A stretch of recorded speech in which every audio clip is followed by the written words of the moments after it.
Good evening, everyone. It is Tuesday, the 10th of June, 2014, and my name is Michael Paul, and you're here on the vBrownBag EMEA podcast, recording, whatever you want to call it. We've got with us today David Stamen. Did I get that right, by the way? I know, forgot Yes, to you check. did. Oh, good.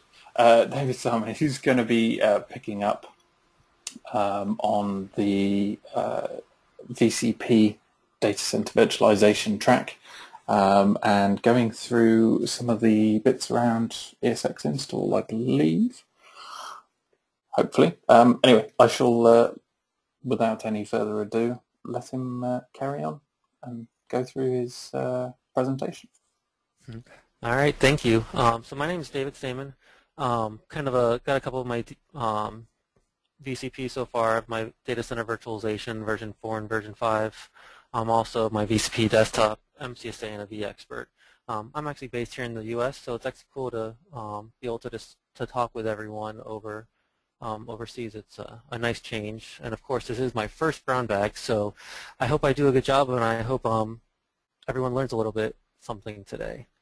So if you ever want to follow me on Twitter, you can go to @DavidStamen, or you can go ahead and follow me on my blog, davidstamen.com, occasionally tweeting about anything VMware, virtualization, messaging, anything Microsoft related. So kind of building this off of the VCP 5.5 track, kind of off the blueprint, in regards to ESXi that I'm going to go across is identifying the ESXi host requirements, doing an actual installation of ESXi, doing some basic configuration of ESXi, digging in a little deep into the ESXi firewall, and then kind of going in and configuring the ESXi dump collector and syslog collector. Within those, it's more of a vCenter style collection, and that'll be followed up later on in the series.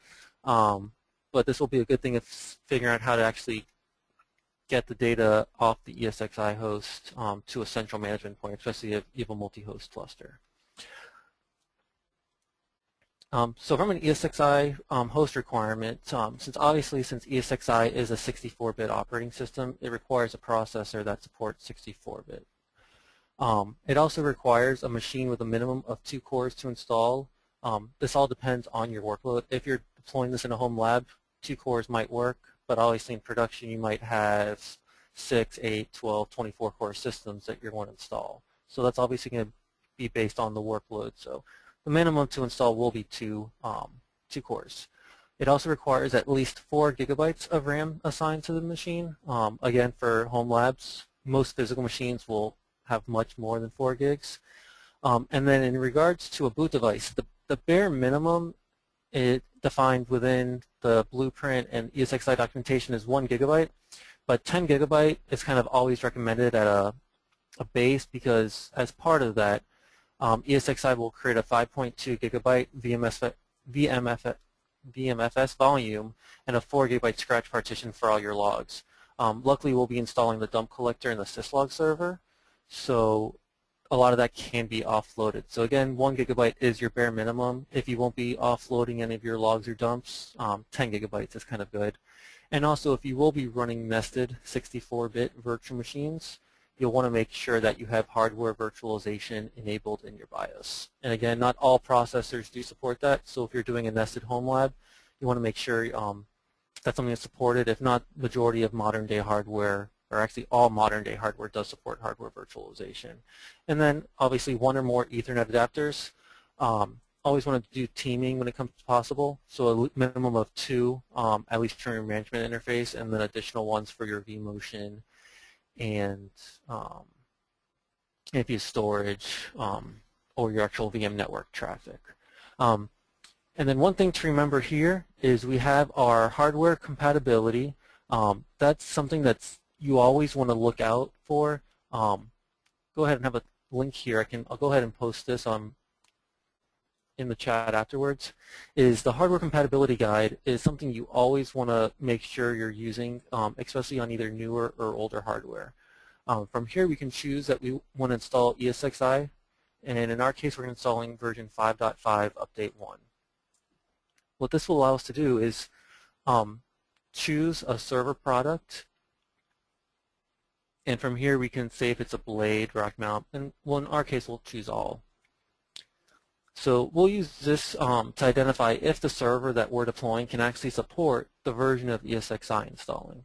So we can go here and we can choose a Dell 2950. And by going here, we can see that the Dell 2950 with the Xeon 5100 series processor does support pretty much 4.1 update 3 all the way up to 5.5. So you definitely want to be able to go in and when you are installing ESXi on your machine, make sure that it is a compatible product with that version. And one thing to note too is each vendor, such as Dell, Cisco, IBM, HP, has a custom ISO that is available. So we want to make sure that if you are installing ESXi on those platforms, you're using those custom ISOs that already have all the vendor drivers built in. It'll make the installation easier as well as save any headaches again in the future. Also with installing ESXi, there's also the product interoperability matrix. What this will do is it'll actually show you the interoperability between VMware products. So say we're installing, let's go, we are scrolling down to ESXi, and here we have version 5.5 update 1. So let's go ahead and say we're going to install vCloud Director. We can go ahead and add that here, and we see that ESXi 5.5 update 1 is compatible with vCloud Director 5.5.1. Same thing here, we can kind of browse through each of the different VMware products, VMware NSX, and add that. We can see that it's compatible with all those products. So if you're installing, you see Horizon View, Operations Manager, NSX, any type of the VMware sister products, you want to make sure that the version of ESXi you're installing, and this is also easily used for other products to identify is if I'm installing Horizon View 5.3, is it compatible with vSphere 5.5, 5.1, and 5.0. So it's a good way to figure out the interoperability, compatibility between all of the products. And now we'll kind of dive into the installation. Due to some time, I kind of captured a bunch of screenshots, at least for the installation portion, and then we'll dive into my home lab to go through the actual configuration installation of the other products. So the installation is a pretty straightforward installation. You're going to go ahead and mount the ISO or insert the CD-ROM, the CD into your CD-ROM and boot. It'll automatically see that you're installing it. From here, you can kind of see from first boot that we're going to be installing ESXi 5.5, and this will be the standard ISO. Again, if you're installing a Dell server, you'll want to download the Dell ISO from the VMware site or from Dell, and vice versa with Cisco and HP. Once we go ahead and boot, this is where we'll see it loading all of the drivers. Again, use a custom ISOs if possible, because if you're using a Dell server, the default VMware ISO may not have some of those custom third-party SATA controllers, and it may not boot and detect your hard drives at that point. Again, it'll load. The screen will be very similar to what you'll see at a console. And then once you get installed, it'll say that, welcome to the ESXi 5.5 installation.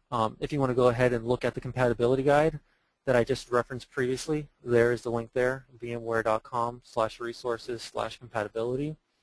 We'll go ahead and enter to continue. From here, we'll have our standard EULA. If you want, you can read through it, scroll through it using up or down, and then we'll hit F11 to accept and continue. Once we get to here, we'll see all of our storage that is defined. Again, I'm using a local disk in this case, a 10 gig volume. If you're using a SanDisk, from there you can see which target and which one it is, as well as if there's any type of remote disks that you're installing to. If we were to select F1 to view the details of the hard drive we're detecting to, from here we can see that ESXi is not found, as well as there's no existing data stores, and it is not an SSD. Something very important is when you are installing ESXi on a host, make sure that you don't have any pre-provisioned SAN volumes to it. It'll save headaches and cause any type of outages if you were accidentally installed to the wrong volume. If you have multiple volumes allocated, you can go ahead and use the details view to see which volume you're actually going to be installing to and make sure it's the proper one. Next, you'll choose the keyboard layout you want to do, which is pretty straightforward. And then the next screen is where you'll enter your secure password. This is something you can either enter the password now or leave it blank. If you do utilize host profiles, which you'll find out in a later episode, a lot of the passwords will be set via that, but this is always the best place to go ahead and install and set your password, or else vCenter or the host will warn you when you connect to it. And then from here, it'll just kind of confirm, are you sure you do want to install to that volume? The disk will be repartitioned and everything will be lost. So we'll go ahead and hit F11 to install. Go ahead and see our progress. This doesn't take too long. Let's say sometimes it takes about 10 to 20 minutes, sometimes shorter depending on what type of disks and hardware you use. And then pretty much once you're done, it'll operate in evaluation mode for 60 days. So if you don't have a key, if you want to play around with it, evaluation mode is pretty much an Enterprise Plus license, so you have full functionality for everything for that 60 days. 60 days is something to remember close because that is something that is normally asked is, if you install a host, what is the evaluation time for the VMware products? And then pretty much once it reboots, you'll kind of be brought up to the ESXi installation screen. Here it'll tell you what version you have installed, how many CPUs you have installed, how much memory, and then the most important thing is which IP has been defined. If you're using DHCP, it'll obviously pull in a pool, or if we want to go ahead and set a static IP, we can do that as well. So I'll go ahead and pull up one of my hosts here. So just in case it wasn't a server that we had DHCP enabled, I'll kind of walk through some of the basic configuration steps that we can have set up from the GUI. So if we go ahead and hit F2, you can see it here in the bottom left corner. That's how we can actually customize the system and log in. If you were to choose F12, that's how we can either shut down or restart the server from the console. So go ahead and log in. From here, we can either reset our password if we did set it blank, configure lockdown mode, which will prevent users from logging in directly to this host as we did this way. The only way would be through a vCenter appliance, or if you enabled SSH, you can SSH into the host. You can configure a management network. So this is if we didn't have a DHCP server on our management VLAN. From here, we can look at all of our network adapters that are there, and we can see which one is defined the management IP address. In this case, VMNIC 0 and 3, I have teamed from a perspective. NICs 1 and 2 I have for my vMotion traffic. So you want to make sure that you're going to assign the appropriate NIC for the network that you're going to be using from your management perspective. The other VM traffic and vMotion will be configured once you're within vCenter. If you're from your management perspective, you're using a trunked network, so you don't have any native VLANs defined. From here, the VLAN is where we'd actually define which VLAN the management network will use for its outbound and inbound traffic. In our case, I have it just a single VLAN, so I didn't define a VLAN there. And then IP configuration from here is if it's dynamically, you can go ahead and set a static IP. This is where we'll configure our IP address, subnet mask, and gateway. If you did pull DHCP, it's just as easy as dropping down the static, and it remembers that configuration that was already assigned. If we have IPv6, you'll configure it here. One thing to remember is if you disable IPv6 here and save, it'll immediately restart the host. So make sure that if you are disabling IPv6, you are doing it before anything is on the VM and added to vCenter, or if it is within vCenter, you're definitely putting in maintenance mode and making sure that there's no current workloads running on it. And then your DNS configuration is this is where you would set your DNS servers as well as the host name of the host. If the IP is already existing in DNS, the host name will actually be provided from DNS and automatically populated if you obtain that automatically. And then if you have any custom DNS suffixes, this will be populated. Again, if you have it set to pull the information automatically from DNS, the suffix will automatically be inherited from your DNS server. And then anytime you make any type of changes to the network, it's going to go ahead and ask if you want to restart our agents. This is a very quick and minor disruption, but from here we can restart our management network. If there's any changes or if you need to renew a DHCP lease, you can do that. that'll result in a brief network outage that can cause impact to your running virtual machines. We can test our management network. So if we're saying, hey, I can't connect from our management client, you can go ahead and test. It'll go ahead and try pinging the gateway and your 2 DNS servers. So it's always a good thing to validate. From here, we can restore network options if we had some issues, reconfigure the keyboard, some built-in troubleshooting options, and we can actually just reset completely to scratch. So really from a basic configuration after the installation, one thing you want to go in here too is just essentially set your static IPs and your DNS information within this GUI. The rest we can use the vSphere client to go in and configure. So kind of go to the next slide. So some of the basic configurations I like to see from an ESXi host is making sure that we're configuring that management interface.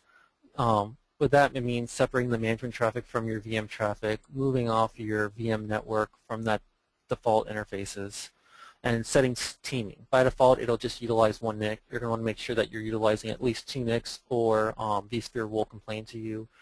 Configuring NTP, that is the biggest thing. NTP is the network time protocol. You definitely want to do that. If not, your host can become out of sync with time. A very common thing is the Active Directory time warp. If your servers are set to pull time from the host and the host is not properly set, you can have your DNS servers go back in time and cause a lot of headaches. So you definitely want to make sure that you're configuring NTP on all your ESXi hosts and using the same source across all of them, so the time will be in sync. We'll go ahead and configure some basic DNS and routing on the ESXi host. From there, we can actually enable and configure disable hyperthreading if the BIOS and processor supports it, but I'll go and show you where we can actually do that.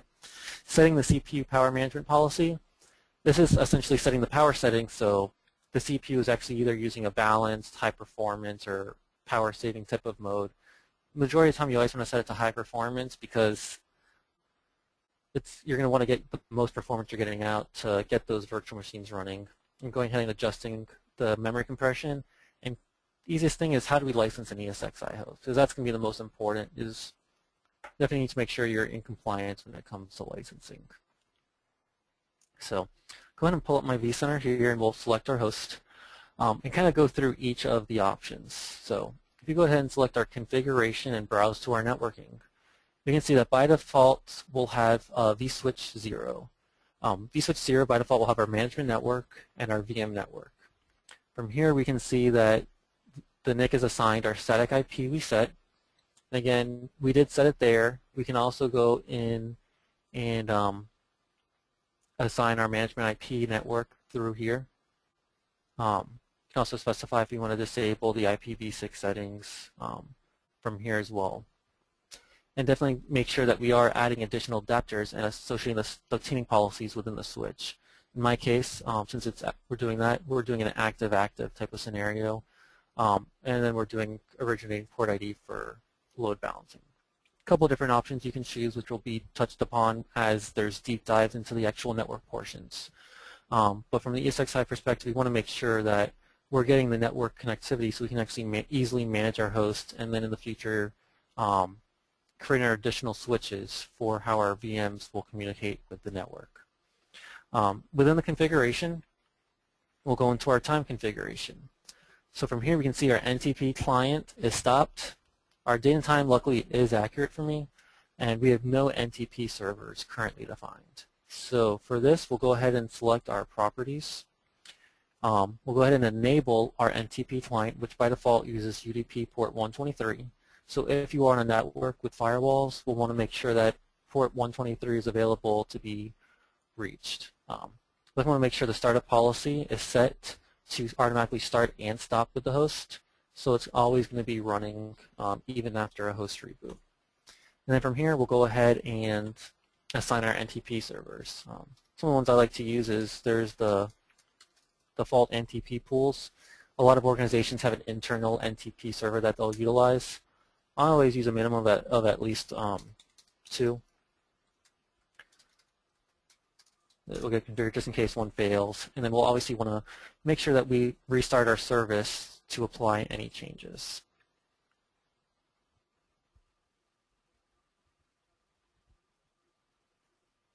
This just takes a second here as everything is restarted. And now we can see that the service is started, and now our NTP client is running, our NTP servers are set, and in a second here it'll actually be able to pull the date and time from the NTP server. So then you want to make sure that that is set across all your hosts in your cluster, so when virtual machines are migrated from one host to another, they don't have a time skew. And if possible, most organizations have an internal server that they utilize. If one isn't available, there's plenty of public time servers available. There's military ones and these NTP ones, which I use because it's just easy to remember when setting up my lab. From here, we can go ahead and configure our DNS and routing.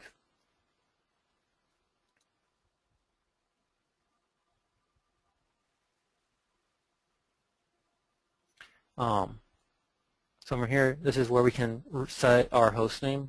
So we can call this ESXi 1.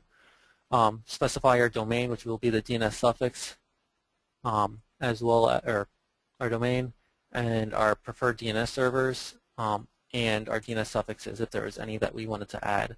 We could do it from here. We could also do it through the console, and if there was any additional gateways or changes that need to be defined, we can go ahead and change those here. My default gateway is fine. In my specific configuration, I just have a single gateway for all my networks. If we select our processors and select our properties, unfortunately it's going to be grayed out for me right now because my processor doesn't support it. This is where you can go in and actually enable and disable the hyperthreading. Since I'm using a nested lab, I don't get the options, but from here you'll be able to choose your properties and then drop down and enable hyperthreading. You can see it's not really available here. Reasons you would do that is a lot of applications, specifically SQL and Exchange, within the guide that actually is best practices to disable hyperthreading. Sure, you get more cores out of it, but it's more of what's better for the underlying workload that you'll be running. Power management policies, again, since I'm running nested, it doesn't actually have the opportunity to pull those. But from here we'll see what active policies applied. Again, there's either power savings, which speaks for itself. It'll conserve power whenever possible.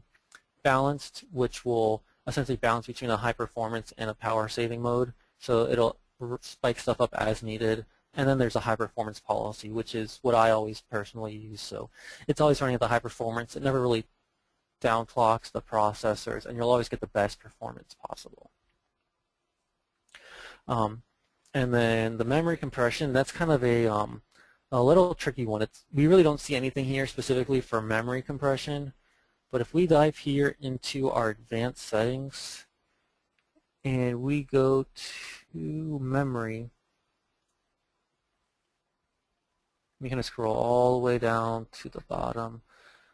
This is kind of where we can configure a lot of the memory compression cache. So I believe I have a blog post on this that I can touch base on, but essentially it's the memory compression is how do you want to utilize memory when it gets compressed. Is on the host is you have a lot of VMs running, and you might have 10 VMs assigned with 4 gigs of RAM, but it'll learn that if there's a lot of shared memory, it'll actually compress it. So even though you have 10 VMs using 4 gigabytes of memory, which would normally utilize 40 gigs, it'll be able to actively compress it, so you'd be using a lesser version, be able to run slightly larger workloads within that host.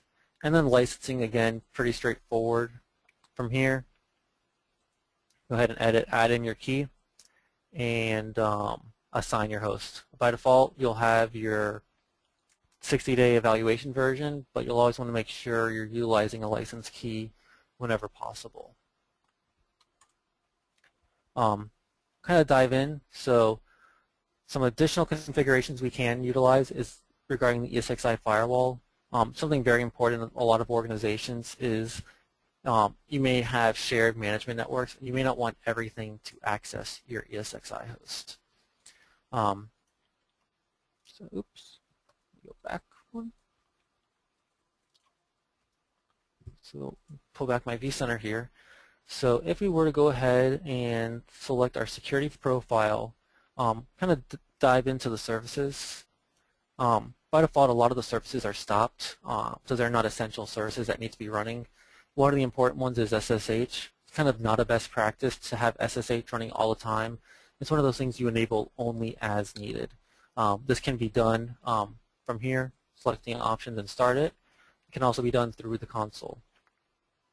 By default, even if you enable SSH, you might have problems connecting. By default, the SSH server firewall is off. So sometimes you may want to go in here and make sure to enable it while you're here. You can also say, well, maybe I don't want everyone SSHing into my system. We can actually go here into the firewall and change allow connections from any IP address to say, okay, well, maybe I only want systems on my local network to connect. From here, you just say it only allows items from there. If anything outside of that network tries to connect, they'll be rejected. So it's kind of like a standard firewall connections. From here, we can utilize the change of ports. Some of them are configurable, which is our SIM. But this will be a good thing is if you're having issues SSHing, pulling DHCP clients, here's an easy way to utilize and see what ports are being used for each option and making sure that they're currently enabled. If there's a check mark, they're enabled. If there's no check mark, those firewall rules are currently are disabled. And then, so a couple examples, like I stated. Let me pull our PowerPoint back up. Allowing SSH only from certain IPs. Same with the vSphere web client, is you can actually set it so only certain IPs can access the web client. Kind of a good purpose I saw this with the other day was a request that is obviously with 5.5 you have both your web client and your C# client. And everyone knows that there's been rumors floating around, so they wanted to get everyone really moving along to getting people utilizing the web client more. You can actually utilize the firewall rules to disable access to the C# client. However, there is problems with that. You want to make sure that you're allowing IP access ranges, particularly to any type of management utilities that you use that don't need to integrate with those ports. So SRM, vCloud Director, VCHS, or vCloud Connector, anything. You want to make sure that you're going to have all that access appropriately. Haven't seen many people doing this, but it was something that was brought up for users who kind of wanted to restrict access to the actual C# client. Kind of going through a little bit more, we'll kind of go and configure two of the vSphere support add-ons. So as I stated in one of the original slides, the minimum size of requirements to install ESXi is 1 gig. So especially the larger your environments are, you're going to want to set up a centralized dump collector. So this means that just like with Windows, when you have a blue screen, it'll dump a file to local disk. However, if you don't have space on your local disk, you're going to make sure that you're offloading it to a central store, especially if you're utilizing auto-deploy, which is essentially a network-based boot. There is no local storage in those scenarios, so as that host is rebooted, those dumps will be removed. So it's always good to set up the network dump so it's being transferred over the network to a central location and always available. Same with a syslog collector. ESXi generates lots of logs. A lot of people like to have a centralized location where they can use their logs, so they may have third-party tools that go ahead and then collect those and parse them. With auto-deploy, you also need a centralized collector that can be utilized so the logs are not lost on each reboot. So I'll kind of go through the installation of each of those and configuration within my two hosts. The installation is very simple, and the configuration is even easier to get. So you go ahead here, and I'll browse back to my lab. So here I just have a standard Windows 2008 R2 server, and I have my vCenter media mounted. From here on the bottom left side, we'll see our support tools. We'll go ahead and start with our ESXi dump collector, and we'll select install. From here, it's pretty standard install. We'll select our language.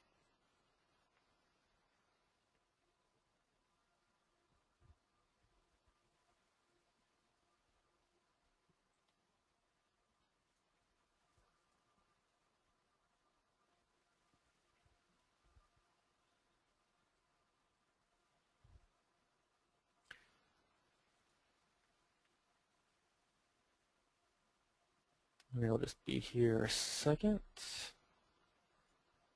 We'll go ahead and accept our license agreement. And from here is where we can specify our installation directory. So we can install a dump collector to our local disk. But one thing that will be important here is our ESXi dump collector repository. This will be where our actual dumps reside. So it's always good to offload this to a separate partition if one is available.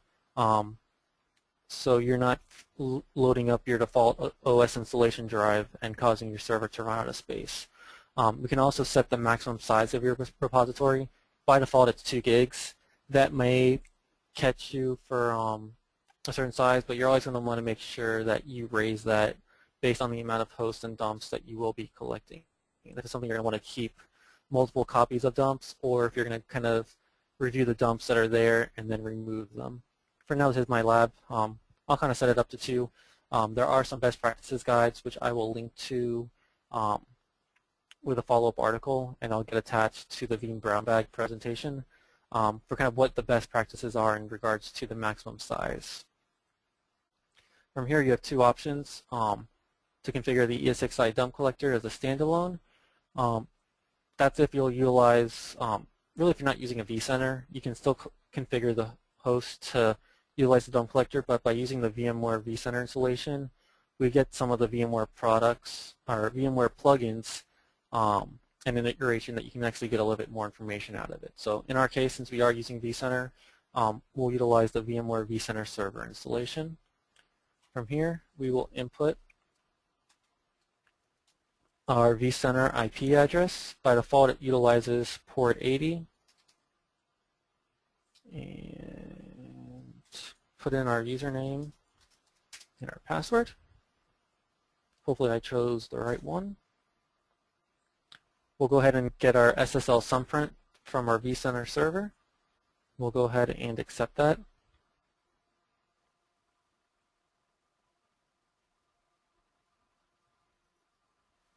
And let's try that again with the right username this time. Accept our SSL thumbprint.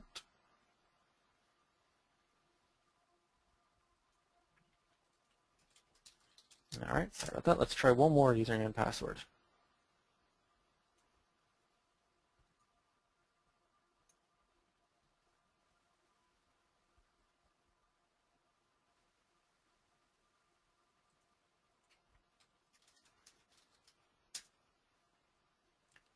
I might have typed my password wrong.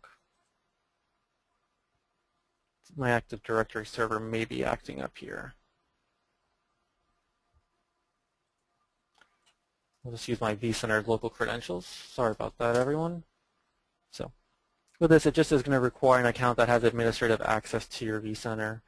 I'm using the vCenter server appliance, so I just utilize the default local credentials. And then this is where you can actually change the default port the dump collector listens on. Port 6500 is the default. If there are no conflicts on your network, good to leave it as the default. How do you want the ESXi dump collector? If you want it to be identified either by IP or by name, you can go ahead and configure that. And then we can kind of go and install. So install is very quick here. It just takes about a minute or 2. From there, it'll go ahead and register the server, the dump collector within vCenter. We'll see our plugin there. However, once it's installed, the hosts are still not configured to utilize that. So actually found a very good article, which I use to configure my hosts from Mike Laverick. I'll go ahead and reference his article, as well as I'll have a post on my blog shortly about this. That's a very easy way to gather all the hosts within your vCenter using PowerCLI, seeing what syslog and dump collector servers are currently set, and setting that all remotely and very quickly. So dump server configured. We go and browse here. Actually need to restart my plugin, but we'll actually see that the dump collector plugin is now here. We can see the basic configuration that's listening on port 6500, and that is its IP address. So from the installation portion, dump collector, very simple. Same thing with the syslog server, very similar to the dump collector.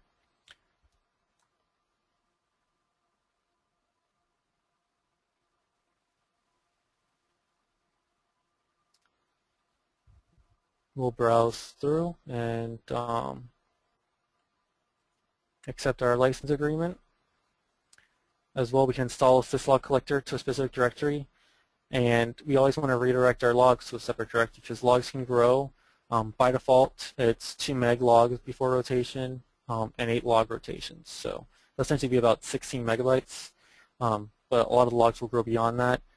I personally like to have a larger log size so I have more data within a log. You can kind of play around with this and tweak it, because you can kind of see what your average daily log size is, and some companies like to utilize that so you have a day per log with some overlap. But it's obviously easily referenceable, digging through those logs and finding this out. And how many log rotations you want to keep is, if you have a large drive, you may want to keep 365 rotations, or if you're small and you're doing extremely large log files, you may only want to keep 1 or 2 or a few logs. So again, there's some best practices out there. I'll link to those as a follow-up to this webinar. Again, if you're utilizing vCenter, we always want to make sure we're using the vCenter server installation. Go ahead and enter in our vCenter IP. Again, by default, it utilizes port 80 to connect to our vCenter. And I'll put in my local credentials.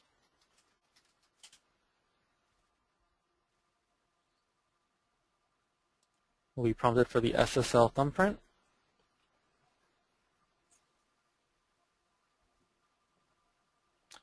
And by default, what ports it's currently being listened on. So by default, it collects on port 514 for non-SSL and port 1514 for SSL. So want to make sure that, again, as we went through our firewall rules, the firewalls are going to be opened for log collection between that. So go ahead and David, just had a question come in. Is it possible, or how do you change these settings after the installation?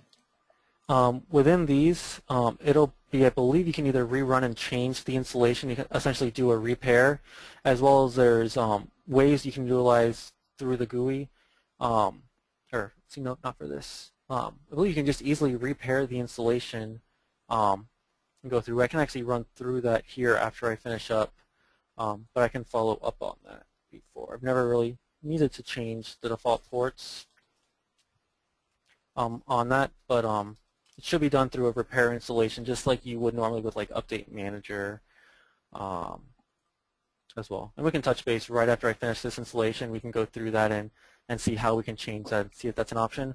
If not, yep, I'll make sure I do that as a follow-up and I get that documented for you guys. So thank you for that question.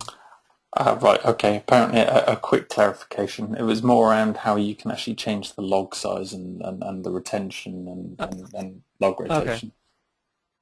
Yeah, it should be the same way. Once this installs, we'll go into the change.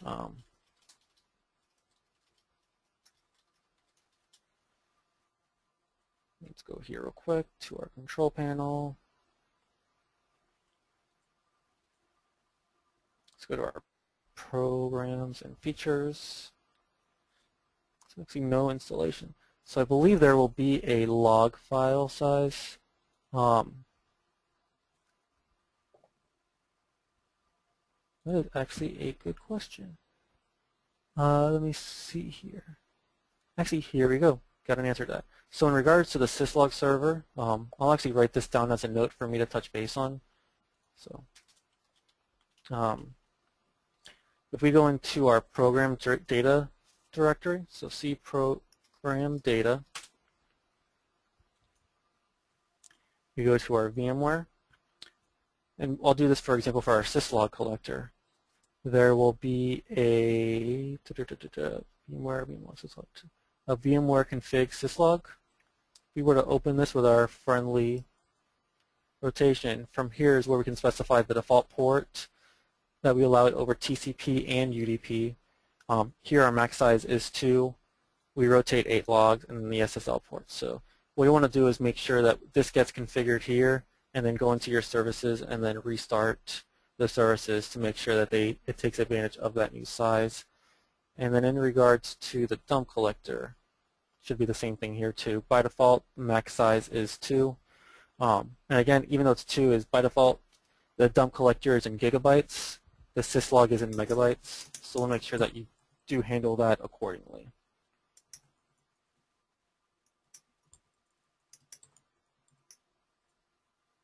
So, and now that we have the syslog collector enabled, we'll be able to enable that plugin, and we can see those details from here. So we know that it's listening on its local IP, listening on port 514 UDP and TCP, port 1514 for SSL, where the logs are actually being stored at on that local server.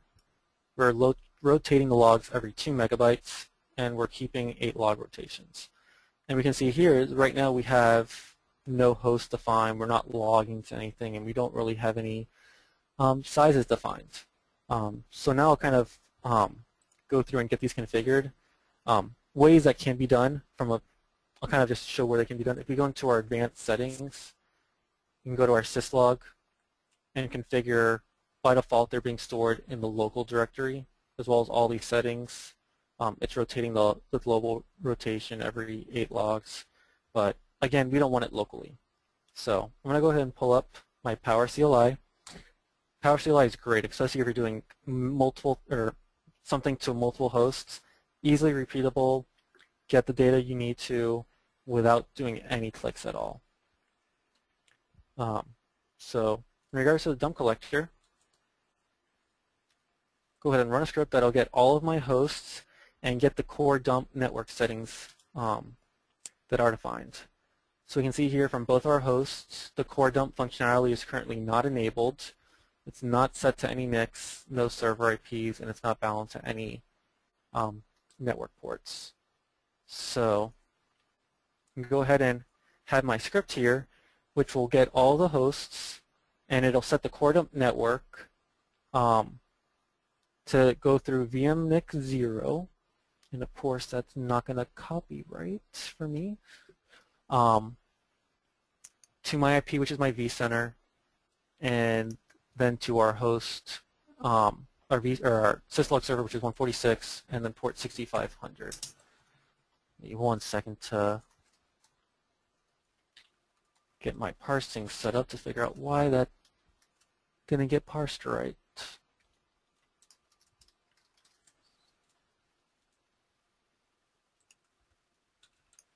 Yeah. Let's do this one line at a time.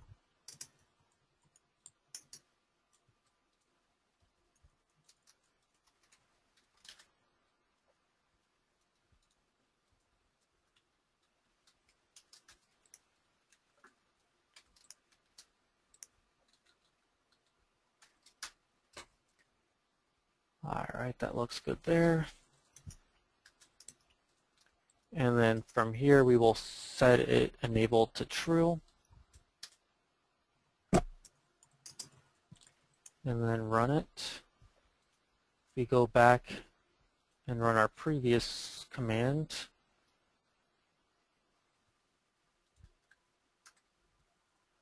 We can now see that the dump collector is enabled. It's set to go through VMNIC 0 to the network server 192.168.1.146, and again, this is defined by IP, not by FQDN, and it's going to go over port 6500. So we can go ahead and test this. I always like to see stuff in action, make sure stuff is working. So we can actually define it. Before we saw it being set there, it wasn't enabled. So I can actually go here to my host. You go ahead and in my security profile, enable SSH, and what I'm actually going to do is trigger a kernel panic within my ESXi host. So I always like to cause problems, and obviously you never want to maybe do this in a production environment. But it's definitely good to view that it's actually that it's working. So let me verify my PuTTY, and I'm going to go ahead and go to server 139. And here I am PuTTY'd in. There is a fun command here that if we run, it's essentially crashing itself. So not really something you really want to do on a day-to-day basis, but I guess someone deemed there needed to be a way that we can crash our host for testing. So that's where this command is. So from here we can see our lovely purple screen.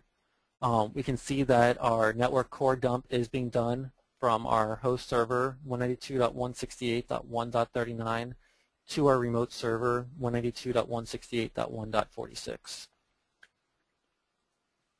So everything's working perfect. And we can see here that if I go to the, so you know that does not specify the directory.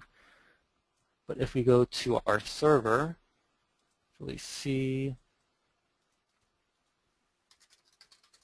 program data, VMware, dump collector, data, 192.168.1.139, we can see here that our file is being dumped here. So if that host were to be rebooted, or if in the worst case scenario, it didn't have enough space for that dump file to be created, is we have it on our outside target. From here, we can then zip it up, send it over to VMware to support, and say, hey, why did my server crash? I need your help.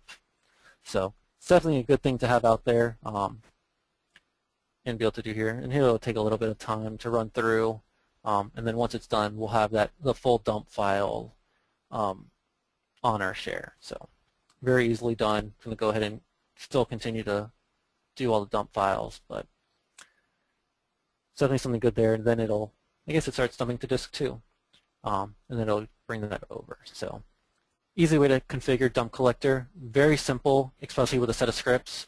Easily see by default what is current configured, and then easily configure all your hosts and validate it right away. No downtime, no impact to any of the servers out there to get that stood up.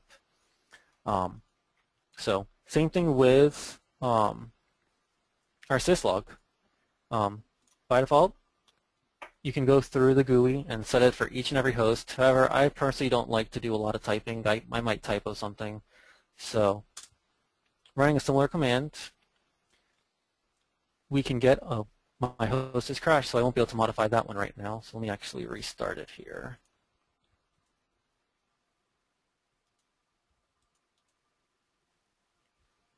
That should be coming up here momentarily.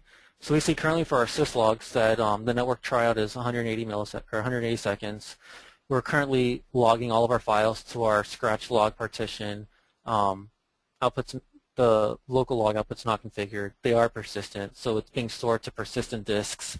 If this was an auto-deploy type of system, that would be set to false, which it knows that the storage you're setting your logs to are not persistent storage, and on reboot they will be lost. Again, if you aren't utilizing syslog server, this is where you would set the default rotation on the local host. So 124 megabytes, or yeah, 124 megabytes, 8 default log rotations, and no logging to unique subdirectories, and currently no remote hosts are defined. So from here, let me see if I'm not going to have any syntax problems on this copy and paste, and of course I do. So let's do this here real quick.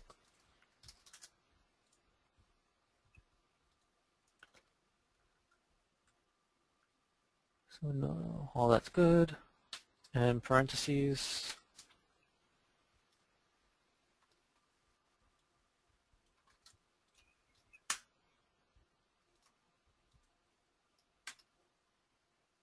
So from here, it'll get all of our hosts. And set that. And even though I got my error, that was just for the host that was down. So nope, that one did not work either. Let me see if I can clean up that output.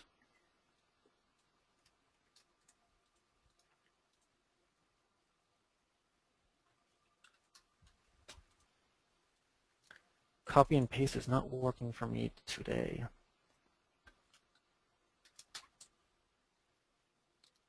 All right, that looks good.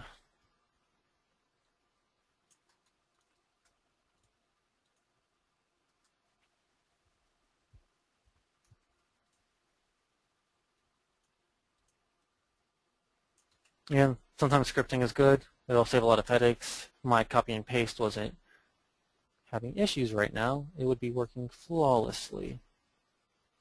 Let me see something here.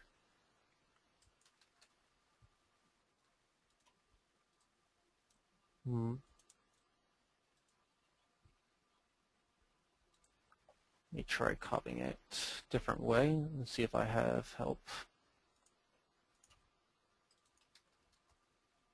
So is there any other questions in regards to getting this configured while I do very quick troubleshooting? Why it's not liking me? Nothing come in so far. All right.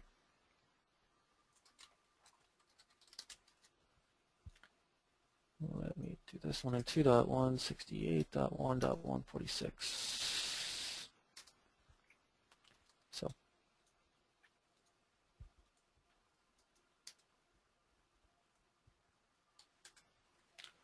nope. Let's see, why is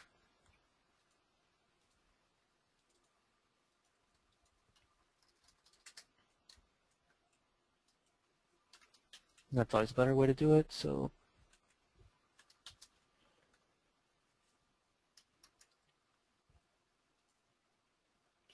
do the trickaroo.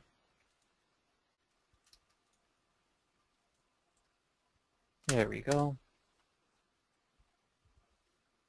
Specified parameter was not correct. And I just tested this prior. So we'll have to go old school on this one then. We'll actually have to go back and not do the scripting here. So we go to our host clusters, look at our server, configuration, our advanced settings, and select our syslog. So from here, set our default size, our log directory in this case, we won't define. The remote server,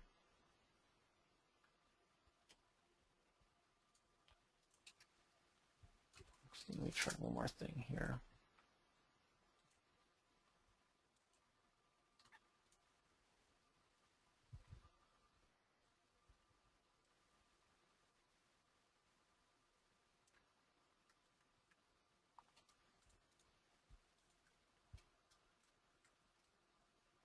No, that's not going to work. Of course, there's always technical difficulties. All right, so let me go to my network location.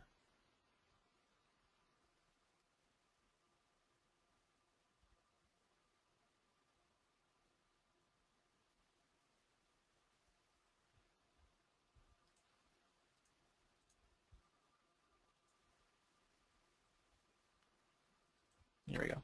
So it'll actually be under the global settings. So which remote host we're going to set it to. So we 192.168.1.146. Go ahead and hit apply.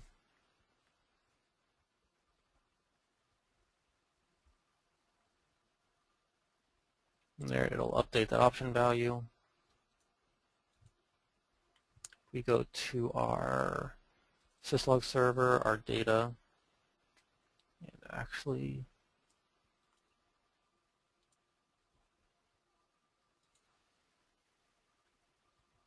go back to our syslog and our global settings. Should still be that log directory. I'm going to set the log unique directory so it'll be there. Default is 0, so that's 8.124.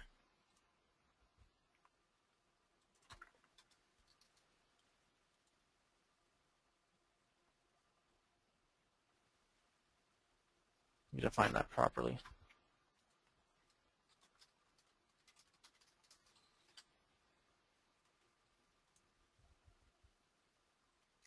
So let's get that set up and give it a moment to get some logs rolling.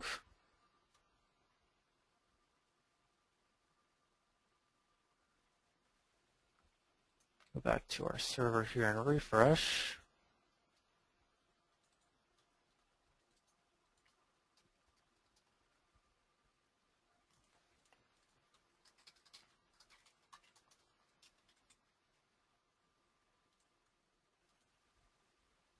All right, so that'll be no. That is the tricky one. I missed one command here. So let's go back to our advanced settings, syslog, global. I just need to define TCP 192.168.1.146 port 114.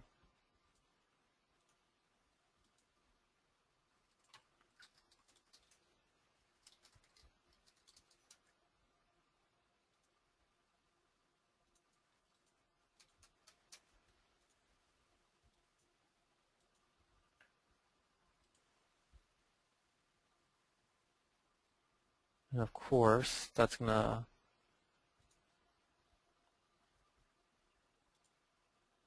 not come up. So, pardon for technical difficulties. Before I tested this, my script was working. I think my host may not be functioning, but I'll go ahead and make sure to reference those scripts as well as post the other documentation up there for that to be configured. It actually makes it quite simple.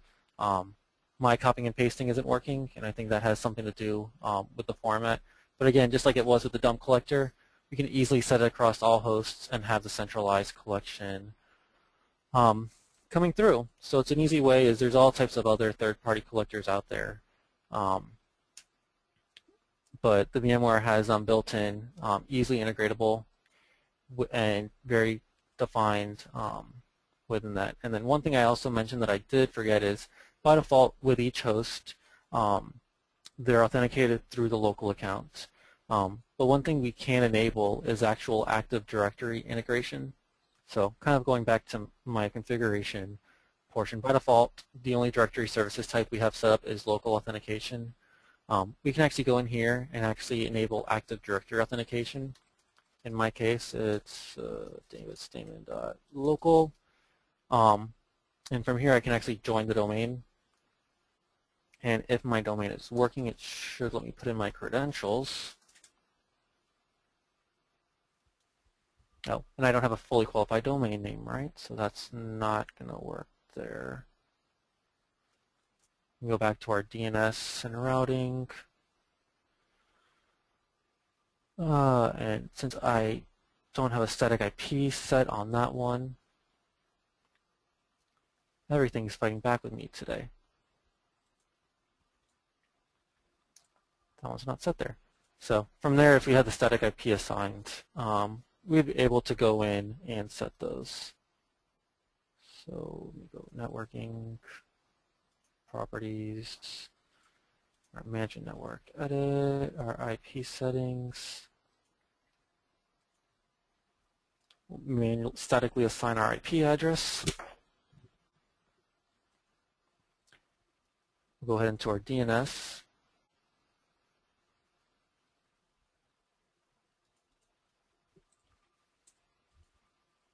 And that's still pulling up.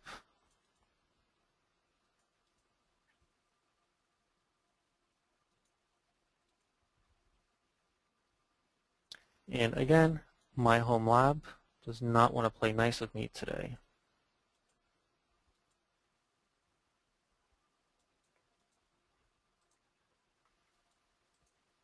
Let me see something here.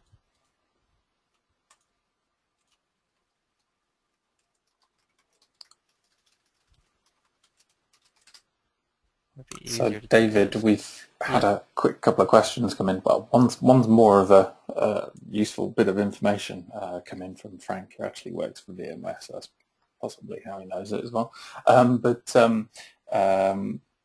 He mentions that UDP is preferable on syslog for ESXi servers, as apparently TCP can stop logging if the connection drops and does not resume, whereas UDP does, apparently, which is interesting. Right. I didn't know that.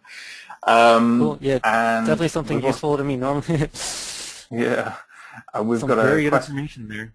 Yeah, we've got a question coming as well about whether or not you'd recommend setting up hosts in the vCenter using IPs rather than host names, which I think possibly you'd agree with me. I'd say in a lab environment, it's fine, but in production, I would probably use fully qualified domain names. Yeah, I would always recommend using fully qualified domain names. My home lab is not like some of the cool home labs out there where I have multiple switches and core switches and VLANs tagged. I have my home lab. It's a Dell a Dell 19 powered 1900 server. It's 32 gigs of RAM and all nested environment. So I'm pretty much utilizing my Linksys E2000 router for all that. So I really don't have a good DNS infrastructure set up that I can share between my home lab and my production network. So for me, it's easier to utilize everything by IPs. My host names don't resolve unless I'm working within my environment. But yeah, it's definitely something always good to utilize the fully qualified domain names. One, so you know which host you're managing. And two, easier to identify. IP is a worst case scenario, and I wish they had a way that if you were to add it by IP, it would look at what the host name is and switch that over, because really the only way to change how it's set up there is to actually remove and re-add it in inventory. So kind of stinks from that portion. But yeah, that is a good question. I would always recommend doing it that way if possible.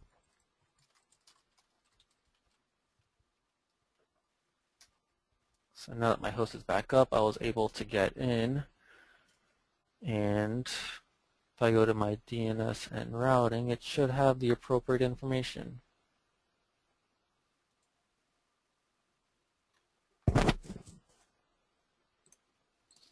So let's get my client to start listening again. So there we go. So it has the name defined and the domain defined. We'll go ahead and select our authentication services, Active Directory, and we'll go ahead and put in our username and our password. And again, that is probably my DC acting up, but in a perfect scenario, it would then join. Not sure why it is. Let me see if it'll like it by IP. I doubt it. Yeah. Again, my DNS infrastructure is not properly working right now, and again, that makes a world of difference for all this stuff to work. I see some users utilizing that type of authentication. Another feature that we didn't dive into in this specific item is the vSphere authentication proxy. Pretty sure what this will do is, again, if you're using auto-deploy, when you configure the authentication services, you set it to use the authentication proxy. So it essentially handles the automatic joining of network-booted devices and provisioning without actually having to use credentials. Essentially bind the authentication proxy with the service account, and all of the items there are proxied through. So let's see if using UDP now, if my script's working. If not, I apologize that it was not successful, and I'll make sure that I get some documentation up there with properly configuration, because that is definitely not available. And I believe, looking back, some people posted entries into the chat. The host, he posted the links to the articles of how you can change the dump collector settings as well as the syslog settings. And again, there's going to be this configuring the syslog on ESXi 5. How to get those configured as well through the GUI. So mine just isn't working right now, but it's always good to use the unique log directory. So each host, we'll kind of just go in here in some of the settings, review those. When we look at our syslog and our global settings, we'll make sure we're using a unique log directory, especially when going to a remote host, or else all your logs will be mixed in the same directory, and that's just not good. You want to make sure each server is logging to a unique directory, so it's easily sortable. So when you go into the log file directory, you see host 192.168.1.139 and then 140 separately. You don't have to dig through all those to get all that squared away. So, and then that. Thank you. This was my first vBrownBag. I hope everyone enjoyed it. Hope everyone learned a little bit of something new. I definitely did. Um, so thank you very much, everyone. Yep, we just had Frank just posted a suggestion around the syslog, wondering if it's possible maybe the firewall's still blocking the connection out. That You is never probably know. the case. So yeah, there's always things to check there. So if we go to our security profile, properties, we go to our syslog, go ahead and enable that. I also may need to restart the services. That could be another thing here too. So let's check that real quick. That was 139. And then we've also had a request if someone can borrow your Power CLI script. Yep, I'll go ahead and I'll should be posted up on my blog shortly. It's not my script. It was actually pulled from Mike Laverick, who I believe Yeah. pulled it from Kyle. So it's definitely a script that's been out there for a while and shared, but I'll definitely make sure that those are going to be up shortly after this webinar. I guess for you guys it's about 8 p.m. So hopefully by the time you wake up in the morning, it should be up there, and I'll definitely make sure to call credit to where it's due, because it saved me some headaches, especially in a multiple host environment, that will get all that squared away. So let me go ahead and do one thing. Let me restart my SSH session, restart the syslog server, and that just might be what we were looking for.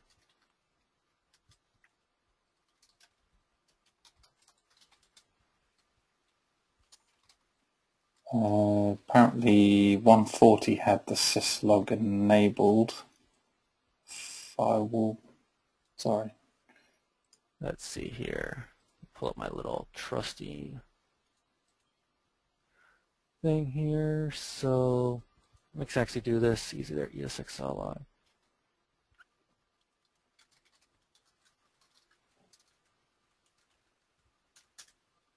Do this the old school way using ESXi.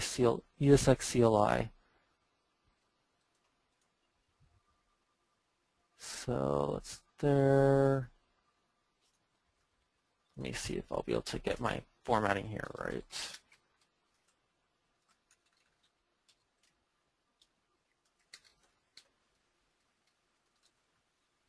Again, we'll do UDP because we learned that that's the better way to get everything working.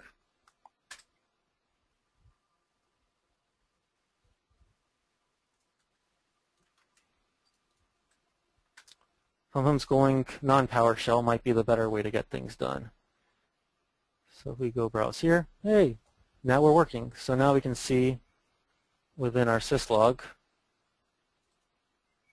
we have all of our logs. So there we go. Thanks, Frank. We can see here that flows a stream. So definitely good from that perspective that we're going to start seeing all of our logs flow in and get that configured. So, and again, I'll post those scripts that can be done via PowerShell, so you don't have to go into each one and do the ESXi CLI.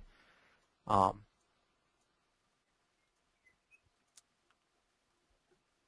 ahead and configure that, and then all of a sudden it should be good.